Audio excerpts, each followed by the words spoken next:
नमस्कार, आपका स्वागत है। दोस्तों, नागराज वासुकी ने बताया है सपने में सर्प के दर्शन होने से कौन से संकेत मिलते हैं।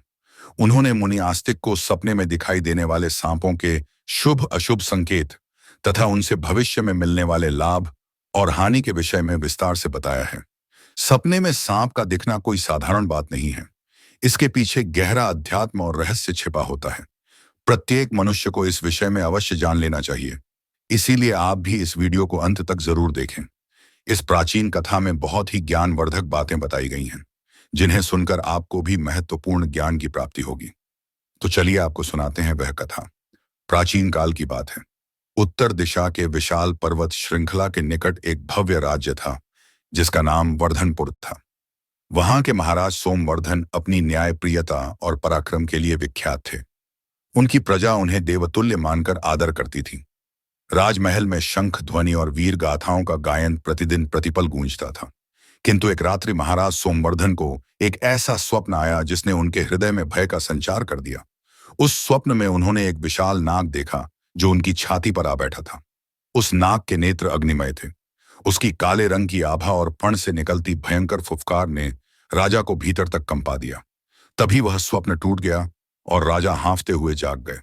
रात्रि के अंतिम प्रहर में राजा का मन अशांत हो उठा था। प्रचुर वैभव के स्वामी होते हुए भी राजा डर में डूबे थे। वहीं बैठकर राजा उस भयानक स्वप्न के विषय में सोच रहे थे। उन्हें ऐसा प्रतीत हो रहा था मानो कोई अलौकिक संदेश उन्हें मिला हो। प्रातः काल होने पर राजा ने मंत्रियों को बुलवाया और स्वप्न का संपूर्ण वर्णन किया। लेकिन मंत्री भी इस स्वप्न का रहस्य जानने में असमर्थ थे। तभी राजगुरु ने परामर्श दिया कि इस विषय में मुनियास्तिक जी का मत अत्यंत महत्वपूर्ण हो सकता है, क्योंकि मुनियास्तिक नाग और सपनों से जुड़े गढ़ अर्थों के झाता माने जाते थे। फिर राजा अगले ही दिन मुनियास्तिक के आश्रम पहुंचे। यह आश्रम अपने शांत वातावरण और तपस्वियों की समाधि से उपजे दिव्य तेज के लिए प्रसिद्ध था। वहां पहुंचकर राजा ने हाथ जोड़कर मुनियास्तिक को प्रणाम किया और अपना स्वप्न विस्तार से सुनाया। हे मुनियो, कल रात्रि को मैंने अत्यंत भयानक स्वप्न देखा। एक भयानक काला नाग मेरी छाती पर बैठकर फूटकार कर रहा था। ऐसा लगा मुझे साक्षात काल ही निगलने के लिए आया है। उस सांप का भयंकर रूप देखकर मैं अत्यंत भयभीत हूं। कृपा करके मुझे इस स्वप्न का अर्थ बताइए। क्या मेरी मृत्यु का समय निकट है? मुनि आस्तिक जी ने राजा को प्रेम पूर्वक देखा। वे एक कृपालु और दयालु महात्मा थे, जिनके मुखमंडल पर सदैव सौम्यता चमकती रहती थी। उन्होंने राजा को धीरज बंधाया और कहा, हे राजन, स्वप्नों की प्रकृति बड़ी ही रहस्यमयी है। अनेक बार वे हमें भविष्य के संकेत देते हैं। कुछ बार वे हमारे मन के भय अथवा भावनाओं का प्रतिबिंब होते हैं, तो कभी किसी दैवी संदेश के द्योतक भी बन जाते हैं। आपका स्वप्न अत्यंत विशिष्ट है, क्योंकि आपको नाग ने छाती पर बैठकर दर्शन दिया है। इस विषय में नागराज वासुकी से प्राप्त दिव्य ज्ञान ही हमारा पथ प्रदर्शन कर सकता है। राजा के हृदय में जिज्ञासा और भय दोनों थे। उन्होंने विनम्र स्वर में पूछा, भगवान, यदि आप उचित समझे तो कृपया मुझे बताइए कि नागराज वासुकी का इस संदर्भ में क्या मत था। कैसे हमें पता चले कि यह स्वप्न शुभ है या अशुभ, और इससे बचने का क्या उपाय हो सकता है? यह सुनकर मुनि आस्तिक जी ने स्मित किया, मानो किसी प्राचीन स्मृति में लीन हो गए हों। फिर उन्होंने राजा से कहा, हे राजन, मैं आपको वह वृतांत सुनाता हूं जब मैंने स्वयं कठोर तप करके नागराज वासुकी को प्रसन्न किया था। उस समय उन्होंने मुझे स्वप्न में नाग दर्शन के कई गूढ़ रहस्य बताए थे। वे सारी बातें आज आपके लिए सहायक होंगी। मुनि आस्तिक ने गहरी सांस ली और अपनी कथा आरंभ की। उन्होंने बताया कि एक समय की बात है जब वे ज्ञान की खोज में वन वन घूमते थे। उनके मन में अनेक प्रश्न थे। जीवन और मृत्यु का रहस्य, स्वप्नों की महिमा, सृष्टि की उत्पत्ति और नागों से जुड़ी रहस्यमयी कथाएं। इन्हीं प्रश्नों के उत्तर पाने के लिए वे दिव्य तपस्या करने लगे। घनघोर वन के मध्य उन्होंने एक निर्जन स्थल चुना, जहां रात दिन की तपन जंतुओं की आवाज और सहस्रों सन्यासियों के त्याग की स्मृति रही। वहां किसी भी प्रकार की सुविधा न थी, केवल प्रकृति की गोद थी। मुनि आस्तिक ने शरीर को तितीक्षा की अग्नि में तपाना प्रारंभ किया। भोजन त्याग कर निर्जला व्रत रखकर वे कठोर साधना में लीन हो गए। कई मास बीत गए। तपस्या के प्रभाव से मुनि आस्तिक के शरीर की कांत अद्भुत हो गई थी। उनकी आंखों में दिव्य ज्ञान की ज्योति जलने लगी। तब दिन जब आकाश में सुदंड मेघ मधुर संगीत सी प्रतीत हो रही आवती बिखेर रहे थे, तभी मुनि आस्तिक को एक दिव्य स्वर सुनाई दिया। यह स्वर गहरा और सर्पों की फुफकार जैसा था।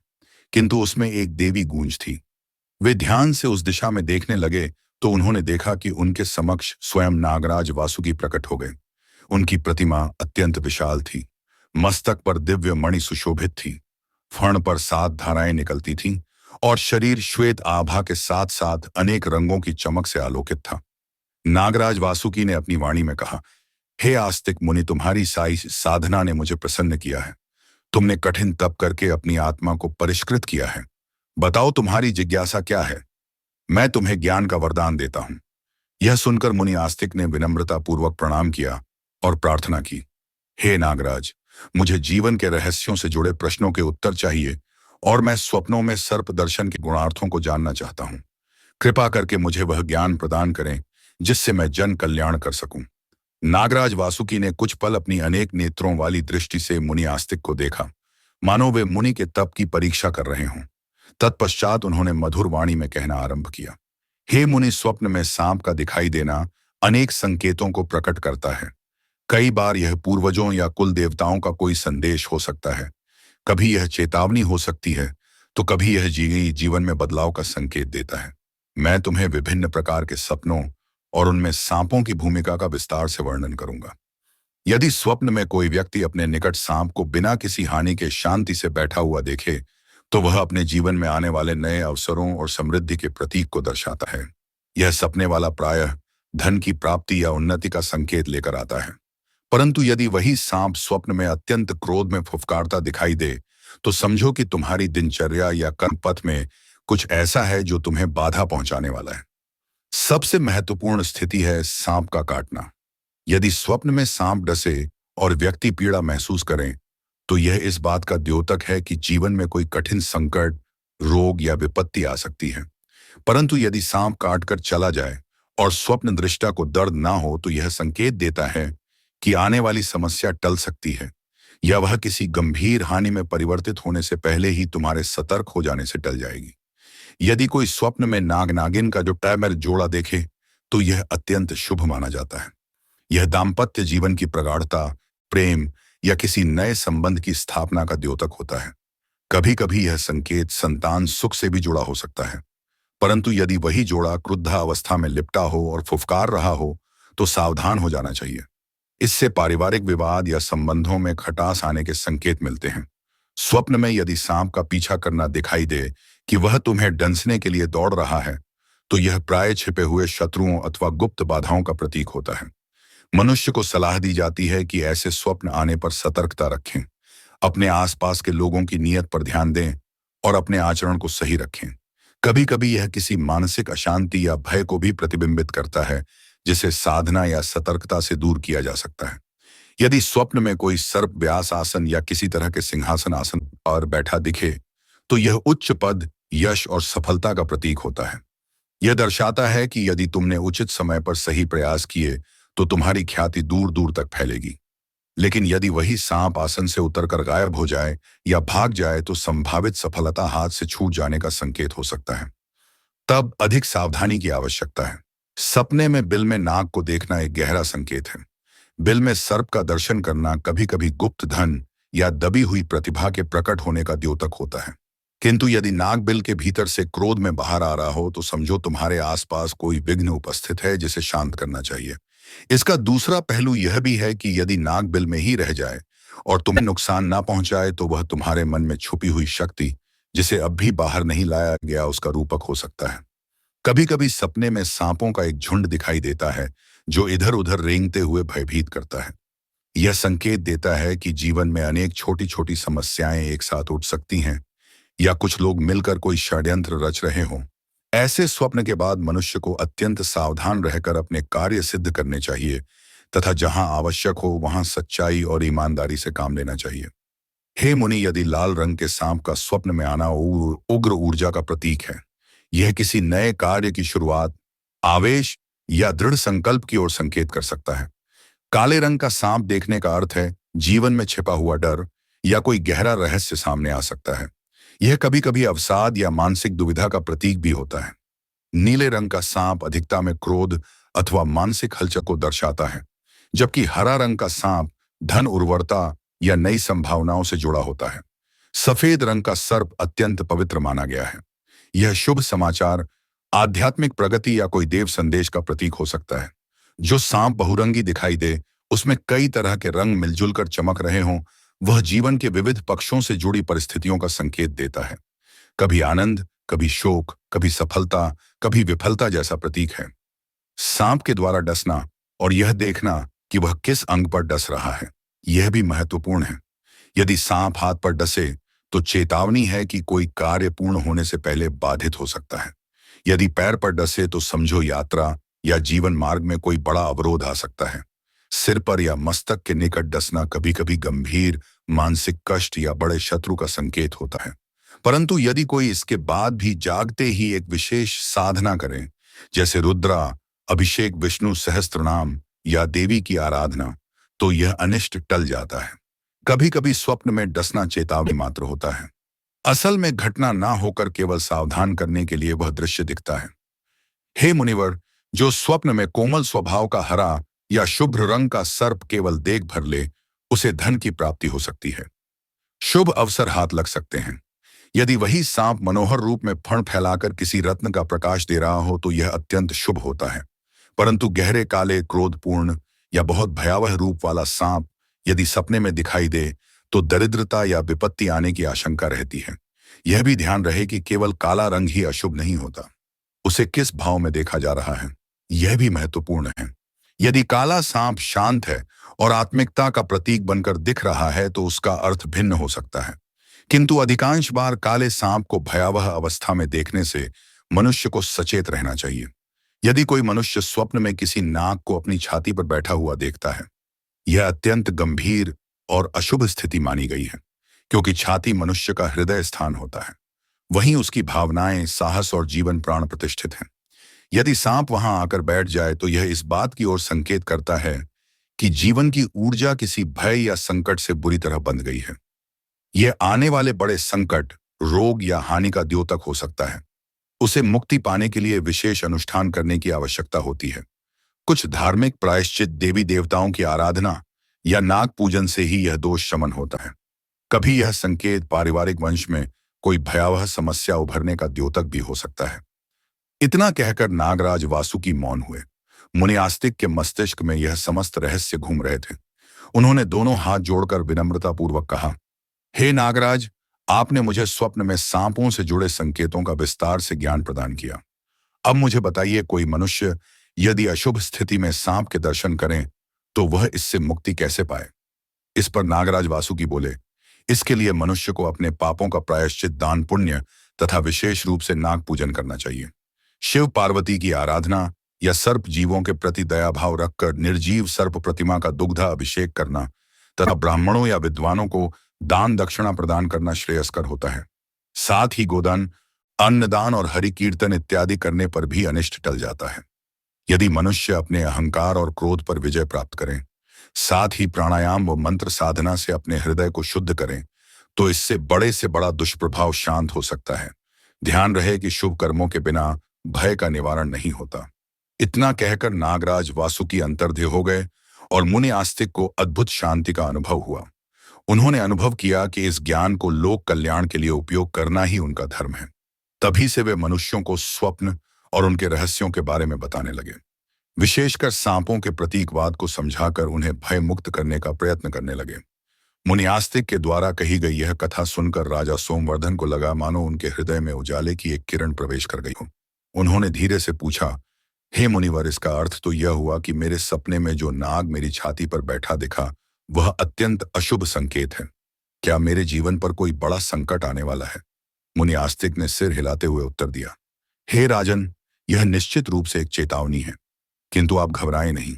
नागराज वासुकी ने जो उपाय बताए थे उन्हें अपनाकर आप इस अनिष्ट से बच सकते हैं। अब भी आपके पास समय है, क्योंकि स्वप्न हमें पूर्व सूचना प्रदान करते हैं। अतः उचित साधना और दान पुण्य से आप इस संकट को टाल सकते हैं। राजा ने मुनि आस्तिक से शीघ्र ही उन सभी अनुष्ठानों, दान और पूजन की विधि पूछी। मुनि आस्तिक बोले, आपको शीघ्र ही प्रथम तो अपने द्वारा किए गए किसी भी अधर्म का प्रायश्चित करना होगा। यदि कभी अनजाने में किसी ब्राह्मण का अपमान हुआ हो या प्रजा पर कोई अनुचित अत्याचार हुआ हो तो उसे स्वीकार करके उनका क्षमा प्रार्थी बनना होगा। द्वितीय, नाग पूजन और शिव पार्वती की आराधना करें। श्रावण मास में शिवलिंग पर जलधारा अर्पित करें। नाग पंचमी के दिन सर्पों को दुग्ध और अन्य सामग्रियां समर्पित करें। हालांकि वास्तविक सर्पों को दूध पिलाने से अधिक भाव पूजन का महत्व है, इसलिए पूजा स्वरूप नागदेव की प्रतिमा बनाकर उस पर दुग्धा अभिषेक करें। तृतीय, गौशाला में गोदान करें या ब्राह्मणों में अन्नदान करें। कुछ दिनों तक प्रातःकाल हवन पूजन भी करें और विष्णु सहस्त्र नाम या महामृत्युंजय मंत्र का जप करवाएं। इस प्रकार का सत्कर्म आपके भाग्य में शुद्धि लाएगा और हृदय पर बैठे अशुभ संकेत को नष्ट करेगा। राजा सोमवर्धन ने पूरे मनोयोग से मुनि आस्तिक की बातें सुनी और निश्चय किया कि वे अविलंब इन सभी उपायों को करेंगे। अगले ही दिन से राजमहल में वैदिक आचार्यों को बुलवाया गया। राजमहल के प्रांगण में एक विशाल यज्ञशाला बनाई गई और वहां शिव पार्वती का पूजन आरंभ हुआ। राजा ने दरबार में किसी भी प्रकार के अन्याय की जांच करवाई और जिन व्यक्तियों के साथ कभी अनुचित व्यवहार हुआ था, उन्हें न केवल उचित मुआवजा दिया, बल्कि व्यक्तिगत रूप से क्षमा भी मांगी। गौशाला में जाकर कुछ गायों का दान किया और निर्धन ब्राह्मणों, मजदूरों तथा रोगियों को भोजन एवं वस्त्र वितरित किए। नगर के चौराहों पर भी अन्न क्षेत्र खोले गए, जहां हर भूखे को भोजन उपलब्ध कराया गया। इस सब के बीच राजा रोज प्रातः और सायकाल महामृत्युंजय मंत्र का जप करवाते और स्वयं भी यज्ञ कुंड के समक्ष बैठकर ध्यान करते। उन्होंने किसी भी प्रकार के अहंकार, लोभ एवं क्रोध का त्याग कर दिया। धीरे धीरे ऐसा लगने लगा मानो नगर का वातावरण ही बदल गया हो। जहां पहले भय और आशंका छाई थी, अब वहां भक्ति और पुण्य का प्रकाश फैल रहा था। प्रजा अपने राजा की इस धार्मिक निष्ठा से अत्यंत प्रसन्न हुई और उन्हें अपने स्नेह से आशीष देने लगी। कुछ दिन बाद जब सभी अनुष्ठान पूर्ण हो गए, तब एक रात्रि राजा सोमवर्धन ने फिर स्वप्न देखा। इस बार भी उन्होंने नाग को देखा, किंतु वह पहले जैसा भयंकर ना होकर शांत और सौम्य प्रतीत हो रहा था। वह नाग उनके समक्ष आया, फुफकार के बदले मानो प्रसन्नता प्रकट कर रहा हो। थोड़ी देर बाद उसने अपना फण मोड़ा और अदृश्य हो गया। उस रात्रि को राजा का मन आश्चर्यजनक रूप से शांत था। अगले दिन मुनि आस्तिक स्वयं राजमहल पधारे और बोले, राजन, नागराज वासुकी ने संकेत दिया है कि आपके पुण्य कर्मों और भक्ति की वजह से संकट टल गया है। आप निश्चिंत होकर राज्य सुख भोगें और धर्म का आचरण करें। राजा सोमवर्धन ने श्रद्धापूर्वक मुनि आस्तिक को प्रणाम किया और कृतज्ञता व्यक्त की। उन्होंने वचन दिया कि वे आगे भी धर्म और सत्य के मार्ग पर चलेंगे तथा प्रजा के हित को सदा सर्वोपरि रखेंगे। इस प्रकार जिस स्वप्न ने राजा को भयभीत कर दिया था, उसी ने उन्हें सतपथ पर चलने की प्रेरणा भी दी। नागराज वासुकी के अलौकिक संदेश का लाभ न केवल राजा को मिला, बल्कि पूरी प्रजा ने भी उसकी छाया में समृद्धि और शांति का अनुभव किया।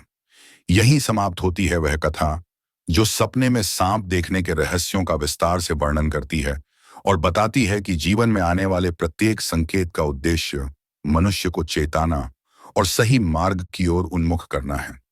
चाहे स्वप्न में दिखाई देने वाला नाग किसी भी रूप में क्यों न आए, उसके पीछे का संदेश हमें जागृत रहने, पुण्य कर्म करने तथा आध्यात्मिक उन्नति का मार्ग अपनाने की ओर प्रेरित करता है।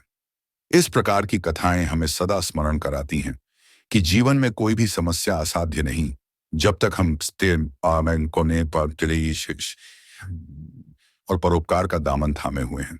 तो दोस्तों, उम्मीद है आपको यह जानकारी पसंद आई होगी।